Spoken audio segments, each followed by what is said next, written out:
And welcome to NTA Weekend File. We're live in Abuja. Now, the postponement of the March 11 governorship and state assembly elections has continued to generate mixed reactions from Nigerians. If you can recall, this is not the first time elections have been postponed, but this time around, it sort of took the wind out of the sail of political parties in one of the most intense political campaigns since 1999. But INEC, on its part, in a statement said the commission took this difficult but necessary decision to make for adequate time to reconfigure the bimodal voter accreditation system, BVAS, to ensure that there is adequate time to back up the data stored up on the over 176,000 BVAS. A decision that did not go down well with some aggrieved political parties who rushed to the courts to stop what they called tampering with sensitive materials by the electoral body, for which INEC did not relent on approaching the courts to counter the earlier judgment, which gave the political parties the right to examine these materials. A judgment in favor of INEC was delivered on the 8th of March, which came a bit too late for the electoral body to reconfigure the BVAS in time for the March 11 state elections. Now, amidst the tension and controversy surrounding the postponement of the electoral watchers say to avoid voter apathy, the rescheduled elections should offer a viable opportunity to rectify the shortcomings in the conduct of the February 25th presidential and parliamentary elections and give more time for candidates to campaign and regain the confidence of the electorate. Now, how did this decision go down with the electorate? How will this affect the tempo of the state elections? These and more are issues lined up for discussions tonight on Weekend File with my guest, Afam Osigwe, Senior Advocate of Nigeria. Good evening and thanks for joining us on the network service of the NTA. I am Jummai Yusuf. Let's get the news.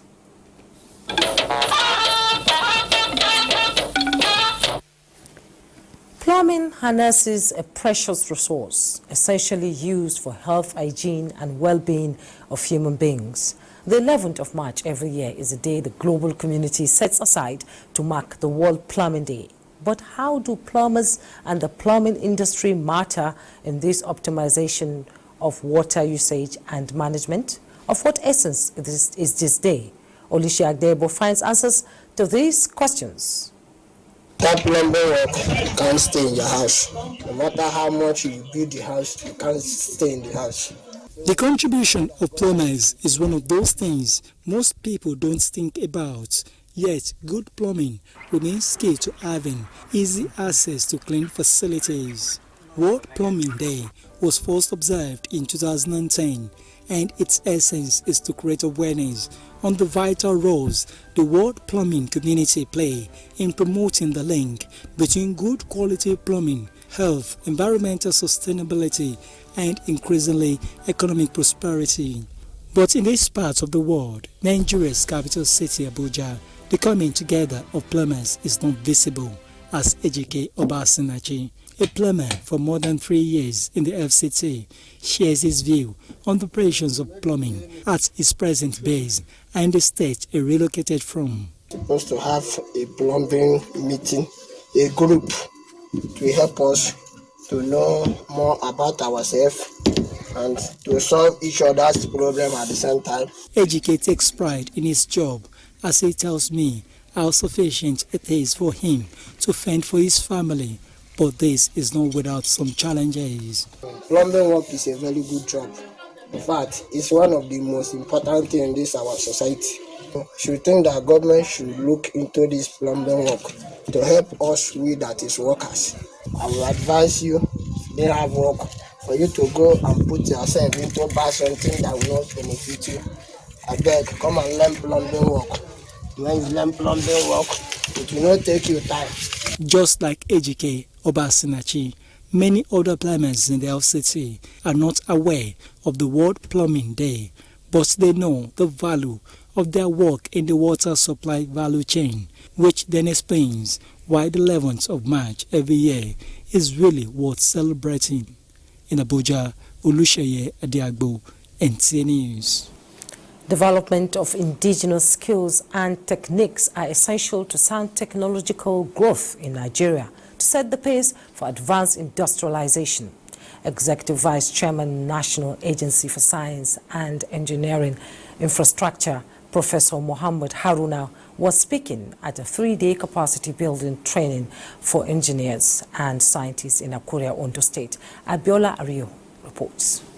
The National Agency for Science and Engineering Infrastructure, by its mandate and scope of operation, is designed to conduct developmental work in the areas of manufacturing that Nigeria can derive benefits of a rapid technological development. No doubt, its members needed to be fortified with required knowledge in tandem with world best practices. The Executive Vice Chairman Naseni, Professor Haruna, said the capacity building training will refresh their knowledge towards finding solutions to challenges of industrialization in Nigeria.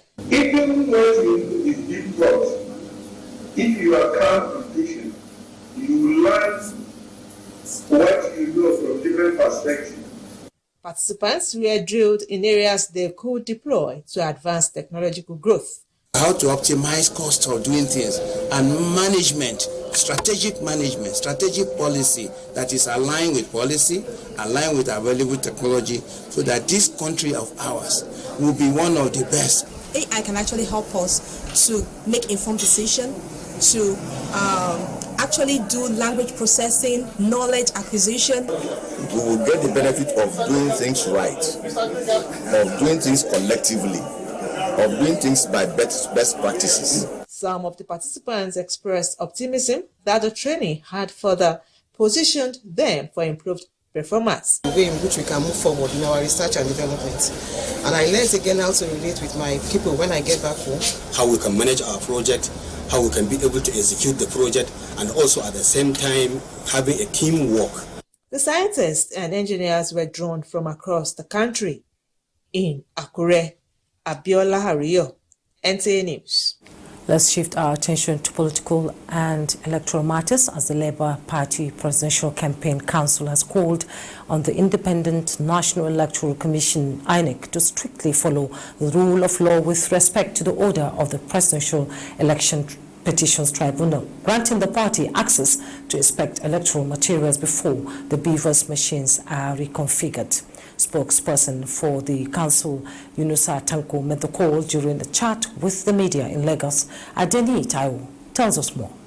The outcome of the February 25 presidential election, where it came third, the Labour Party has shifted its attention to the Presidential Election Petitions Tribunal, with several applications already filed to seek redress. We recalled that the aforesaid Chief spokesperson for Labour Party Presidential Campaign Council, Yunusa Tanko, says the party is, however, agitated by its inability to execute a March 3, 2023 order of the tribunal, granting it leave to inspect election materials. Not minding the service of this said order on INEC, and a reminder letter dated on the 6th day of March 2023, and delivered same date at the INEC headquarters Abuja, the electoral umpire has continued to ignore or disobey the valid order of such magnitude till now. As we speak, INEC has chosen to obey the order of court given to it to reconfigure the BVAS machine, and ignoring the order granted to us to inspect the electoral material. While noting that reconfiguration of BVAS machines ahead of the governorship and state assembly elections is already ongoing, the Labour Party spokesperson called on the Commission to respect the earlier order of the court. On the forthcoming governorship and state assembly election, Yunusa said the party will participate fully across the country. In Lagos, Adeni Taiwo, NTA News. Meanwhile, various women groups in Yola South local government area of Adamawa State have promised to mobilize support for the victory of APC in Adamawa State ahead of the governorship election.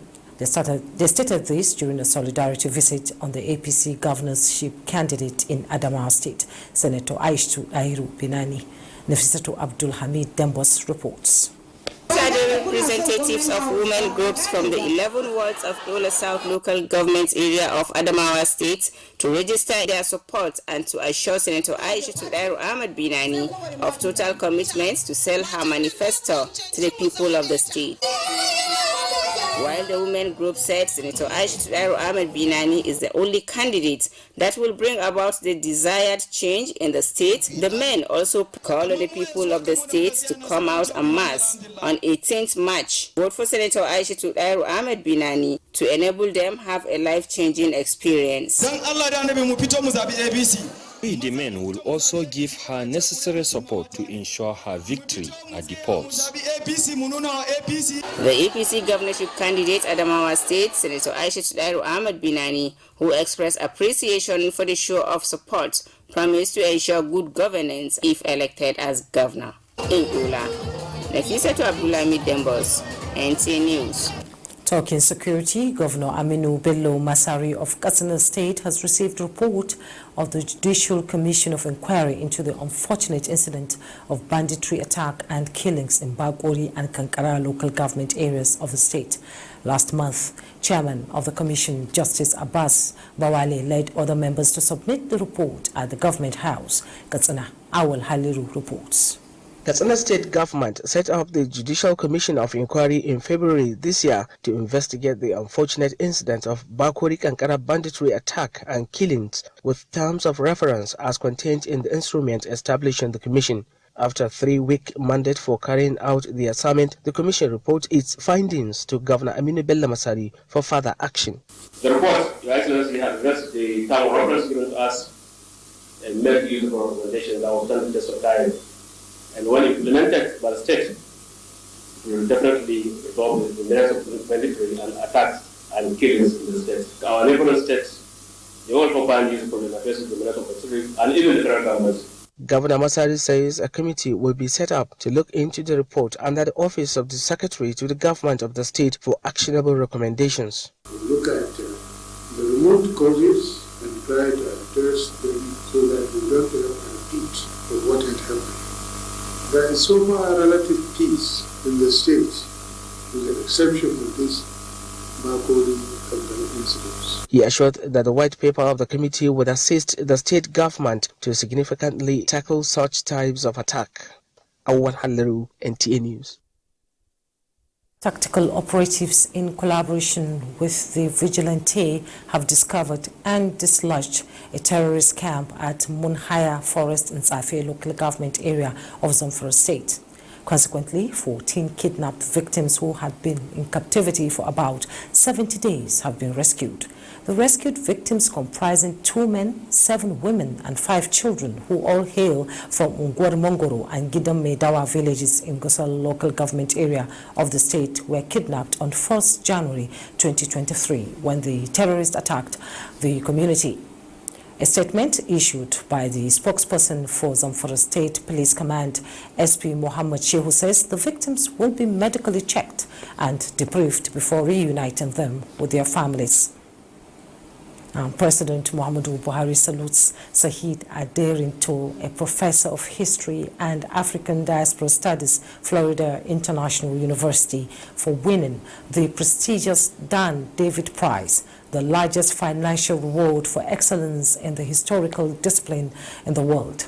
The president comments the selection committee of the international award created 21 years ago for recognizing the vital and scholarly contributions of the Nigerian to the study of history, which sheds light on the human past.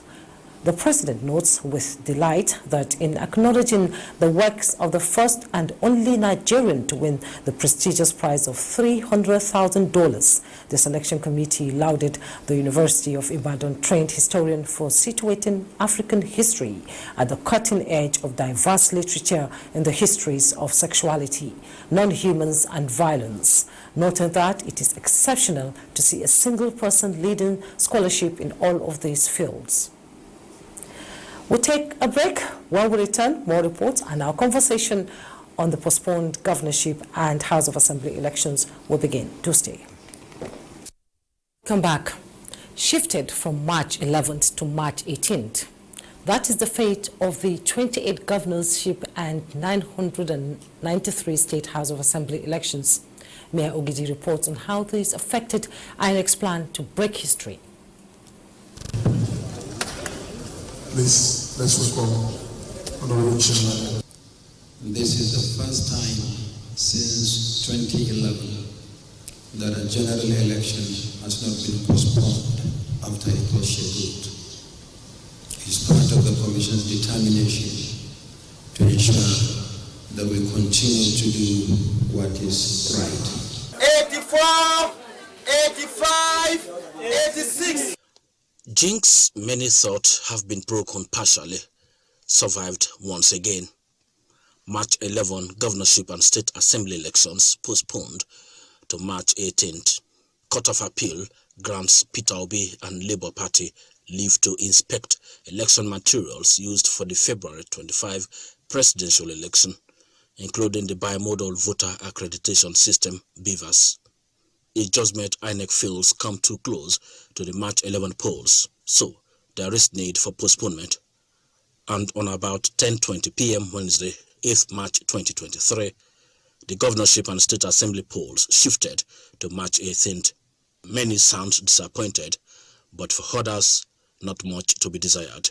I feel there's nothing bad about the postponement of the state election for a week, because the INEC chairman gave reasons for that, and that reason is tenable. There's no conspiracy theory about it. It's just 7 days to the rescheduled polls, and many pray this does not discourage voters' turnout on the March 11 rescheduled elections. Mayor Ogede, NTA News.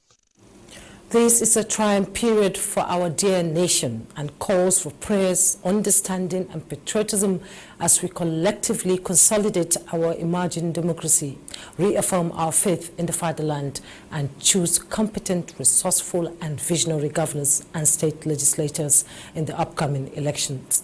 This is the collective resolve of the political parties under the banner of the Inter-Party Advisory Council, IPAC, ahead of the March 18 rescheduled governorship and state assembly election.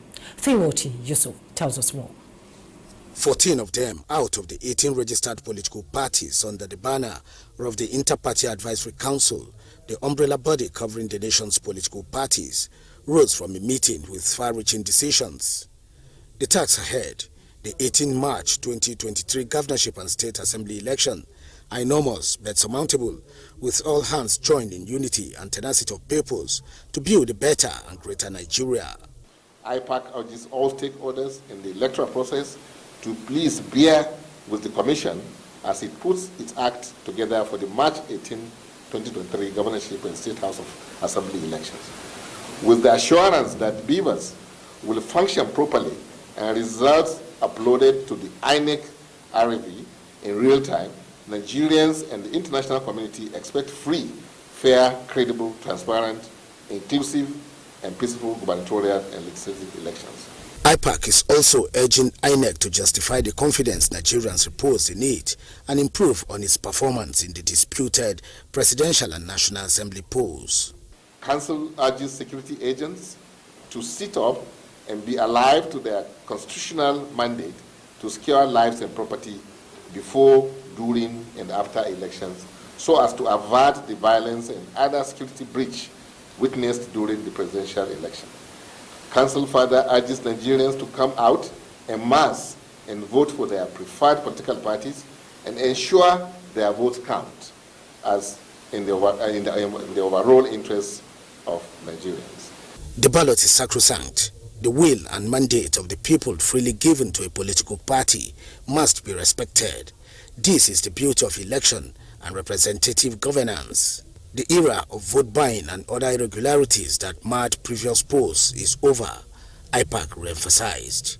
The success of the forthcoming governorship and legislative elections, the council noted, will be a giant step forward in the nation's march to national greatness, political stability, economic prosperity and visionary leadership. Timothy Yusuf, NTA News. Indeed, the postponement has created a lot of controversy in the Nigerian sphere, and joining me in the studio to talk more about it is Afam Osigwe, Senior Advocate of Nigeria. We're going to talk about the rescheduled governorship and state assembly elections. You're welcome to Weekend File. It's good to see you again.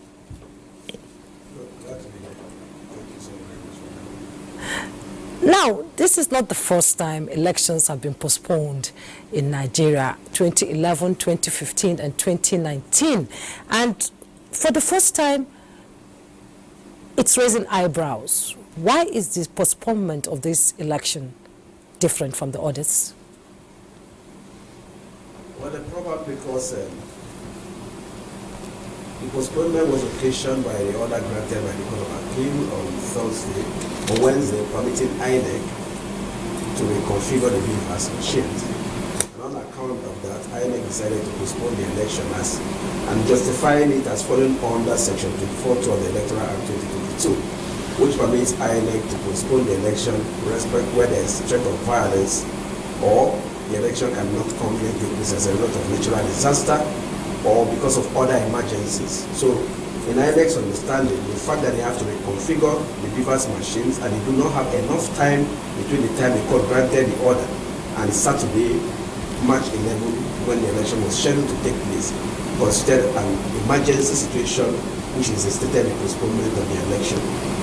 So that may explain why, and then the controversy surrounding the allegation by the political parties that there was no need to reconfigure the BVAS machine, and then insisted by the INEC that there was need to reconfigure the BVAS machine, and that the data in the machines will be backed up and that will not be tampered with, and that the reconfiguring of the machines will not in any way interfere with evidence stored in the machines. So maybe that may account for the controversy surrounding this current postponement. Okay, there's some arguments in some quarters that political parties seeking litigations from the February 25th election contributed to the shift in the March 11 date. And are they justified? Let's get your opinion on that. Well, like I said, the parties that went to court to challenge the February 25th election results got an order restraining INEC from tampering with the data stored in the machines. And INEC sought a variation of that order to enable them to configure it and then also to upload, to back up the data in their server. And so in that context, those that went to court challenging the outcome of the February 25 election, the order of court, and the subsequent order of court allowing INEC to reconfigure it, are facts or factors that give rise to the postponement of the election. And then the fact that INEC does not have another set of 176,000 BVAS machines to use for election, and they have to use the same one. And in their position, they stated that these machines have to be reconfigured to come up at certain times, perform certain functions, and be able to for them to be able to use it for the conduct of another election. And like I said, the timeline for the doing of that, in their opinion, was too short because of the earlier court order restraining them from tampering with the machines. So I don't think we should bother about blaming people. If it has happened, the election has been postponed. It's about ensuring that the election takes place in an atmosphere free from violence, interruption, or suspicion. The INEC carries on in a matter that engenders confidence in the populace and the political parties and the political actors, such that the outcome of the election will be freely held on the next date, that is March 18, and then everybody will be able to come out freely and vote. And Nigerians will be able to accept the outcome if it reflects the will of the people, and not much controversy will follow the use of the machines, the conduct of the election, and the transmission of the results. I think that's much more important than the controversies which are in a manner ongoing in the law courts, but we should be focused or interested in what happens with the conduct of the election and how it goes about doing that. Will that in any way affect voter apathy? Well, I may not be able to know, but if voters felt that the outcome of the last election did not reflect their will, or if voters feel that there was much violence and the security agencies were not able to protect them, or for some reason that they are tired of coming out, or maybe people had traveled or for the last election before the postponement occurred, or that they are putting themselves to much expense on account of the election, it may affect their participation. But if also there's enough encouragement, the government does a lot of sensitization, assuring people who come out to vote about their safety and about the integrity of the process, I believe that large number of voters will come out to participate in the process. Okay, before we started this conversation, you had in one of the reports the Labour Party still saying that the litigation will still go on concerning the assessment or of the beavers by parties, and accusing INEC of not allowing them to do it. What if a court order comes out before the March 18th election? What will happen? So what do you think? I'm a lawyer, I wouldn't want to conjecture, and I would want to deal with the current state of affairs. First of all, it is the right of any person who feels aggrieved about the outcome of an electoral process to go to court. And the parties that have gone to court have utilized or exercised.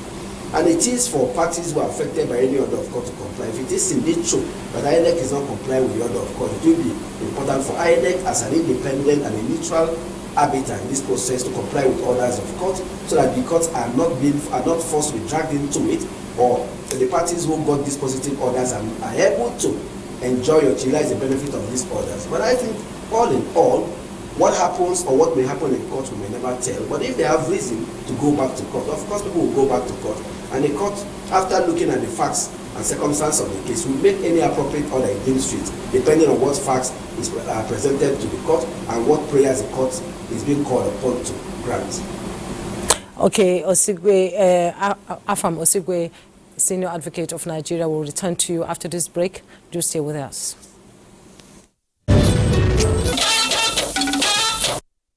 For joining us now, notwithstanding the shift in date for the conduct of the governorship and state assembly elections, the unwavering commitment to sustainability of democracy in Nigeria demonstrated by eligible voters during the presidential and national assembly elections will still be replicated at the polls in March 18.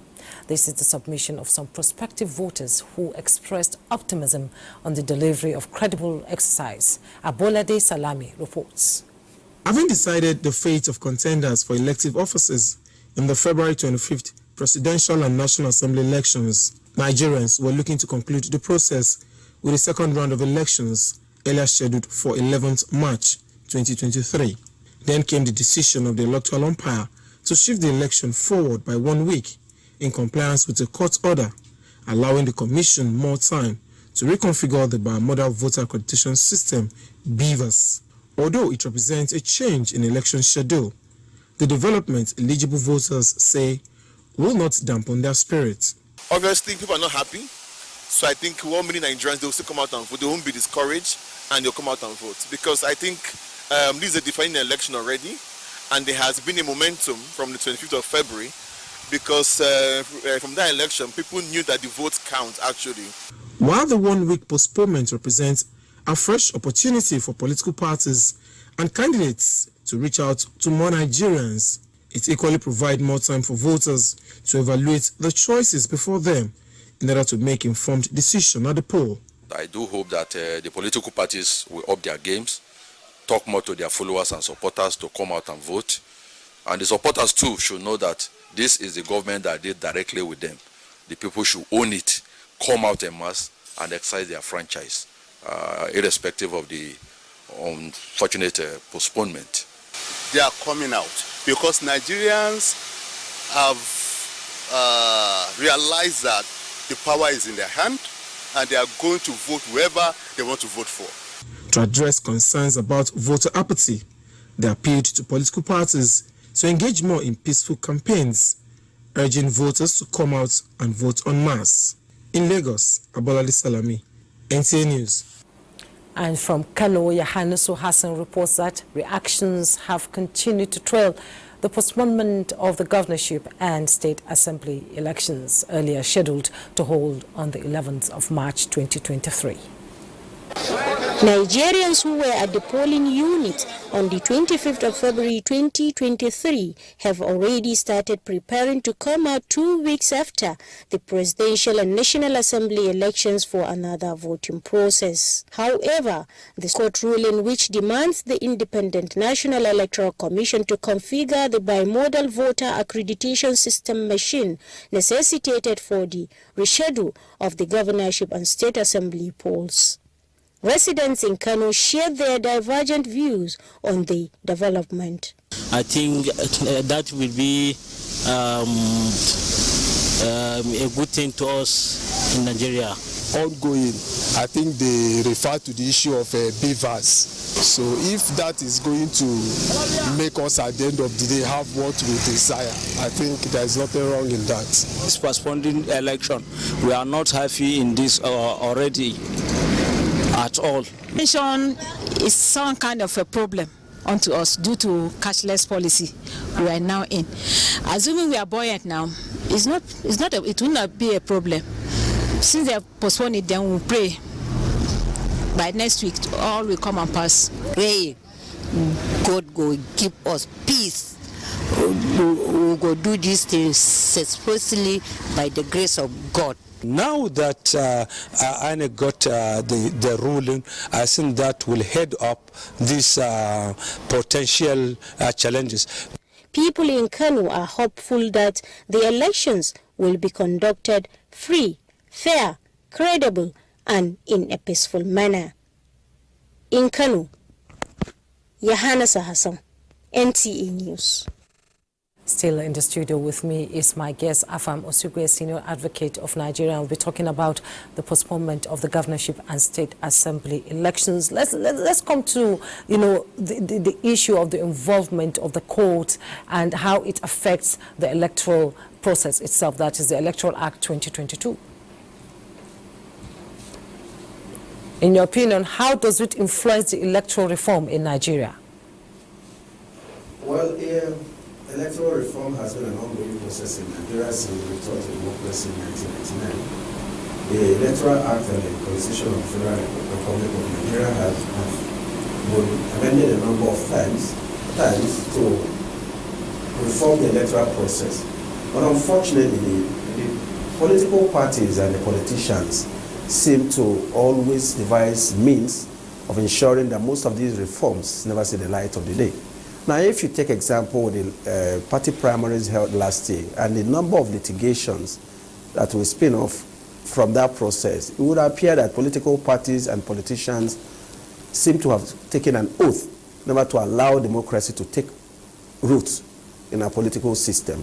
The level of disenchantment, the level of accusation of people that primaries did not take place and names are submitted to INEC, and a whole lot of things which can be found in so many reported case judgments of our courts show a whole lot. And at the end of the day, the courts are burdened with these problems because the courts haven't been vested with power under the Constitution to resolve disputes between contending parties or disputing parties. End of the day, get saddled with the responsibility of deciding one way or the other. And a number of times when the court decide these things, people go away, sometimes believing that justice had been done, and at other times believing that the courts had not justice. But the courts decide based on facts, and they apply the law to the facts as presented to them by the parties. And they remember that the courts were not there when these things happened. And so the court played their primary role. The jury is still out whether the courts have discharged these duties creditably very well. But they're always there to mediate or adjudicate a dispute between parties. And we may never be fully in agreement as to how well they've done this duty. But they're there to do this job, and they help to maintain peace and order by exercising these powers. And they will always continue to do that. And that is also what you see going on now in the aftermath of the declaration of results from the February 25th election. And it will also be there when the March 18 election finally takes place, and people who are not happy with the outcome also approach the various tribunals to ventilate their grievances. Yes, talking about petitions, we had there was more than 600 petitions from the primaries, and now we have also litigations from the presidential election, and more will come with the governorship and House of Assembly election. And the High Court, Federal High Court, has the exclusivity of handling these cases. Some say that it will be overwhelmed by, petitions and litigations coming its way. Will the judiciary be able to handle all these cases? Well, I think I read a report by the Chief Judge of the Federal High Court complaining that the amendment of the Electoral Act 2022 to vest jurisdiction to try pre-election cases on only the Federal High Court has worsened the plight of the court. It has increased the workload of the judges unexpectedly, in the sense that they did not expect it. And I understand his complaint when he said that the court was not consulted, the court did not have adequate manpower and facilities in place to handled a large number of cases. And I think the figure you use, 600, may be an underestimation. I think it may be more in the region of over 1,000 cases. And it has disrupted the judicial functions of the court. In many cases, they had to bring out practice direction to the judges handling these cases to only treat pre-election matters. So that meant that criminal trials, commercial trials, even fundamental rights enforcement cases before the courts handling these cases had to be adjourned to allow pre-election matters to be dealt with. And I dare say that no country will develop if emphasis is always given to the handling of political matters. And the same thing is happening or happened at the Court of Appeal level and the Supreme Court level, meaning other cases were disrupted because there are strict timelines for the conclusion of these cases under the Constitution. For pre-election and the trial court is 180 days, Court of Appeal 60 days, and the Supreme Court 60 days. And so these justices have nothing to do but hear pre-election matters. And I continue saying that if the political parties do the right thing, if the electoral umpire do the right thing, that people go away believing that the process is free and fair, that whoever loses, loses fair and square, whoever wins, wins as a result of the exercise of the will of the people, there will be less litigation. But because most of the time, the primaries and the electoral processes are carried out in a manner that people consider less than opaque, they lose confidence in those saddled with this responsibility. The litigations continue. So until we enthrone democracy and due process of law, and those who are saddled with responsibility either at the party level, like I said, or at the IPAC level of conducting an election, do the right thing, there will be less litigation.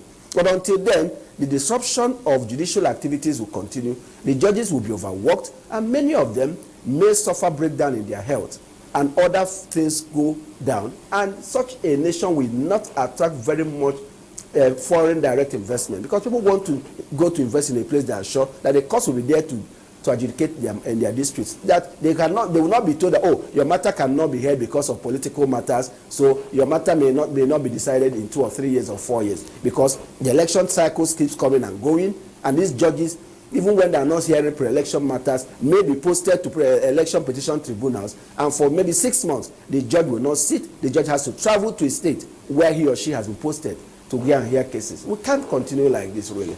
So we need to get it right so as to reduce the number of matters that get to court, to reduce the number of persons who are disgruntled by the outcome of the electoral process, either at the primaries level or at the general election level. So must every election matter end in the court? Well, every election matter may go to court because that is the real authority given the power to decide these disputes. And it's difficult to ask politicians to submit to mediation, so they have to go to court. But like I said, if the process is such that there is much confidence in it, people, when they lose, we congratulate the other party and will not have to go to court. So people go to court because they believe that the process is not fair, rightly or wrongly anyway. Sometimes the court does not agree with them. But that these doubts exist cause for worry. And we'll continue to make efforts and introduce reforms to ensure that we reduce it to the barest minimum. Okay. Afam Osugwe, Senior Advocate of Nigeria, thank you so much for shedding more light on the rescheduled governorship and House of Assembly elections. We thank you so much for coming on Weekend File. It's been a pleasure having you again. We take another break. When we return, transport update. Do stay. Well, my guest is still here in the studio. They said we still have to talk more about, the postponement of the State Assembly and governorship election. And my guest, Afam Osugwe, Senior Advocate of Nigeria, is still in the studio. What do you expect from the governorship and House of Assembly elections? We've seen the optimism expressed by Nigerians. This is a first, actually, in this country where people feel we'll wait and still vote. What's your take on that? So let me start by saying that I hope and expect that many more voters will turn out to vote. And I hope and expect that IPAC will improve on the mistakes of the February 25th election. I was part of the Nigerian Bar Association election monitoring group, and we noticed a few lapses, like materials not arriving on time, voters find it difficult to locate their polling units, some electoral officials are arriving late or not finding their locations. And then electoral officials are arriving late and also not prepared to deal with a large crowd which waited to vote, or not being prepared to deal with voting, which had to spill over into the evening hours or the hours of darkness. So we need a respect that INEC will improve on it and ensure that both the electoral officials and material will arrive on time, and that there will also be enough security provided in areas where violence has been noticed, where there were reports of intimidation of voters, and also destruction or snatching of ballot materials, so that the votes as recorded by people will be there, people's votes will count, and also ensuring that the transmission of results, which was one of the major issues for the February 25th election, will be a thing of the past. Whatever technical glitches that made it difficult for some of the results to be uploaded, we hope that INEC would have dealt with them so that people's confidence in the process will be increased. But all in all, I think every effort should be made to encourage more people to vote. It was less than 30% of the registered voters came out to vote on Saturday. I expect that we should have a higher percentage coming out to vote, and ensuring that the process is seamless so that people will be very glad and have more to participate in the process, and that the confidence in INEC will be greatly increased with the handling of next Saturday's election, the March 18 election. So can you tell us in your own words the hallmarks of a free, fair and credible election, one that will reduce litigation to the barest minimum? So, and I keep saying this, all electoral processes are guided by rules, laws. So first of all, we have to keep faith with what the laws and the rules provide, what guidelines that guide this election, either in the way we campaign, in the build-up to the election itself, and in the way the election is carried out. So I have talked about ensuring that those who handle the process have no dog in the fight, they're neutral, they're independent. That's about INEC, and give no impression of having an interest in the outcome of the electoral process one way or the other than seeing that the process is right, and whoever wins is a clear winner. And ensuring that those who come out to vote are able to vote, and ensuring that there's enough material for doing the work, the ballot papers, the polling units, and the decision by INEC to increase the number of polling units, break large polling units into smaller ones is quite commendable. But also, we discovered that some people, because they were spun off from the earlier polling units, could not discover their new polling units. And I hope that efforts will be made to make it easier for such persons to discover their polling unit. But your question is, how will an electoral process be free and fair? So an electoral process will be free and fair if the process leading to, the entire process has integrity. The entire process is free and fair. People are able to freely express their will. The power given to them under the Constitution to either retain or change the government or pick people of their choice is respected. And whichever way they vote, the outcome reflects that. People want to see that if they vote A and A has the highest number of votes, the declared result will reflect that. So people want to see that the votes count, as we say. People want to see that they're able to cast their vote without any fear of intimidation or violence. People want to see that they come to vote and are indeed able to vote. A whole lot of things go into it. So we all have a responsibility to ensure that this happens in an atmosphere free from any form of disruption, any undemocratic process, because we must give people confidence that their vote counts. And that, you asked me a question earlier on about voter apathy. People will lose confidence in the process if they feel that whatever they come out to vote is a waste of time, that the end process will not reflect their vote. So we must ensure that we give people confidence that this process will reflect their will, and that they should be encouraged to vote, and that by coming to vote, no violence will be unleashed on them. And in any attempt to unleash violence on those who come to vote will be resisted. And if people try to incite others to unleash violence, that the state will use its capacity to ensure that those things do not happen. A whole lot have to happen, because the impression the people have, the perception that the process is free and fair, is as important as the process itself being free and fair. So we must conduct this process in such a way to engender confidence. Otherwise, many people will not come out, and people will no longer believe that the electoral umpires or those who are involved in it, or law enforcement agencies who are posted to these areas, are nothing but people who are there to act a movie, as they will say in Nigeria. The more you look, the less you see. So the confidence is important, the integrity of the process. Afam Osigwe, Senior Advocate of Nigeria, thank you so much for coming on Weekend File. Again. Thank you so very much. And Sports Update is next. Following that is the semi-finals and this one, to prepare a World Cup team. We expect that maybe 60% of them will be maintained, and maybe we look for outsiders and maybe some foreign players and some grassroots players that are committed and want to make money. We just inject into this team so that we can give a better performance in the World Cup. Meanwhile, Minister of Youth and Sports Development, Sunday Dare, has commended the Flying Eagles for winning bronze at the CAF Under-20 AFCON in Egypt, just as he urged the team to learn from their experience at the tournament as they prepare for the World Cup.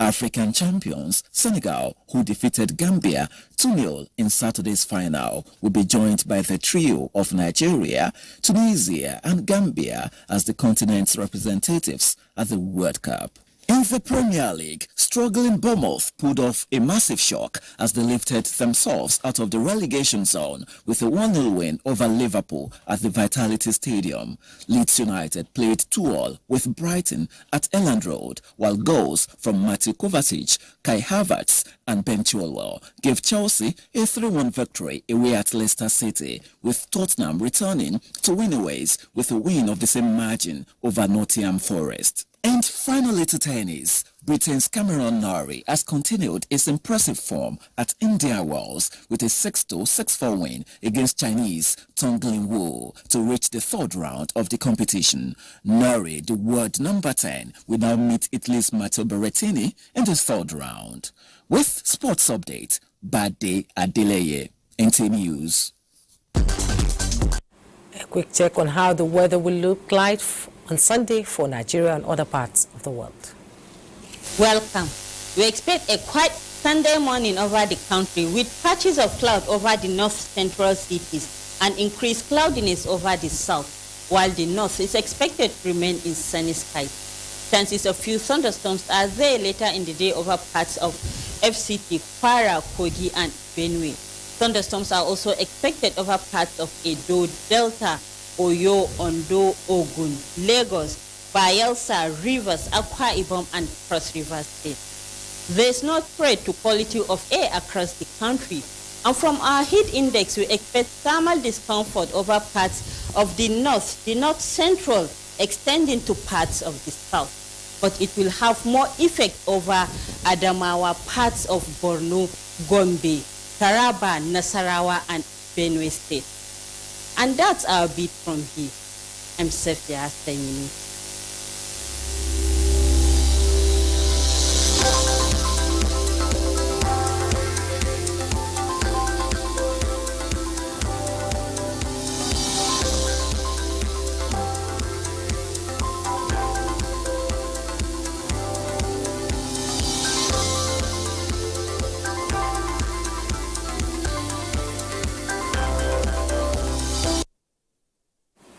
That's Weekend Fire. Thanks so much for your time. I am Jumwa Yusuf. Don't forget to join NTA in the fight against rape and rapists.